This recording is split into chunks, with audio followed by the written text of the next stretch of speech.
Well, as the lockdown continues, more and more businesses predict that they might need to close up shop. But what about non-profit organizations? Even though it might be too early to determine the effect locally, globally the impact has been severe.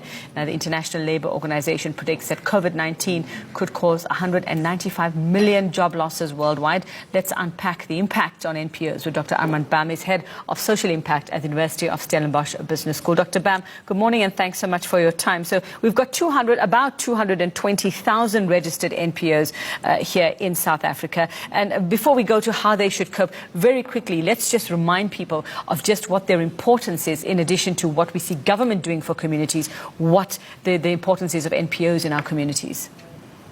Well, let's just take a step back and suggest rather that instead of the 220 that are registered, we actually don't have a full account of how many non-profit organizations or community-based organizations there are in a country like South Africa.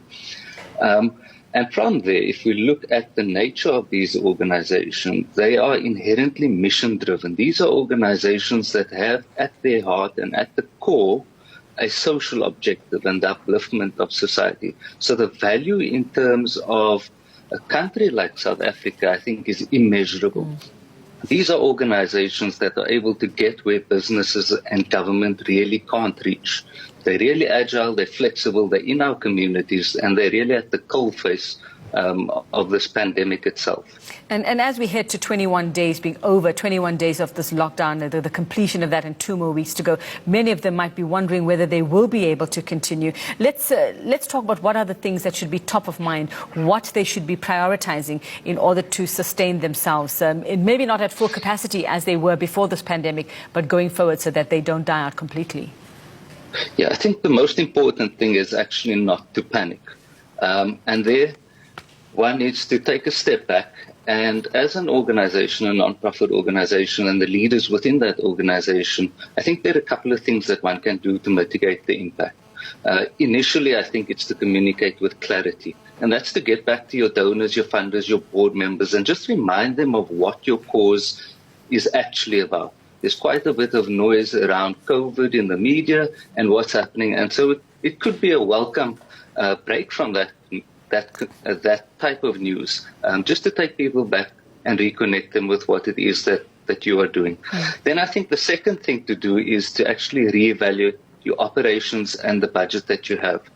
It is unfortunately a situation where non-profit organizations depend on donor funding and fundraising, and particularly personal fundraising, face-to-face fundraising. So that's going to have a critical impact on your cash flow. So you need to step back, look at what's coming in and look at what is going out. And that which you have to prioritize, I think, is important, where it is that you can ask suppliers and others you owe money to, if there's a way to possibly restructure that. From there, I think it's to actively engage and seek fundraising opportunities. So there are some unique opportunities for organizations that are involved with combating the virus. So internationally, there's funding opportunities, and I also think locally one needs to explore what there is around COVID-19. Beyond that, I think people need to be cautious and not to chase money away from what their mission is actually set up for. Yeah, Dr. Bam, I mean, we have so many initiatives like the one that we're running at the moment, the eMedia COVID-19 Relief Fund.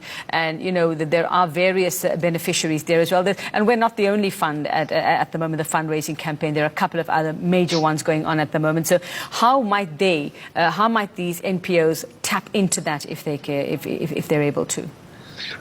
You know, one of the unfortunate things is at this stage, because we don't have that personal interaction, online access has become really critical. And I think one needs to look at what is available.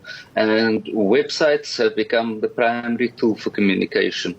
Mobile optimization is critical. I think it's very important now and going forward.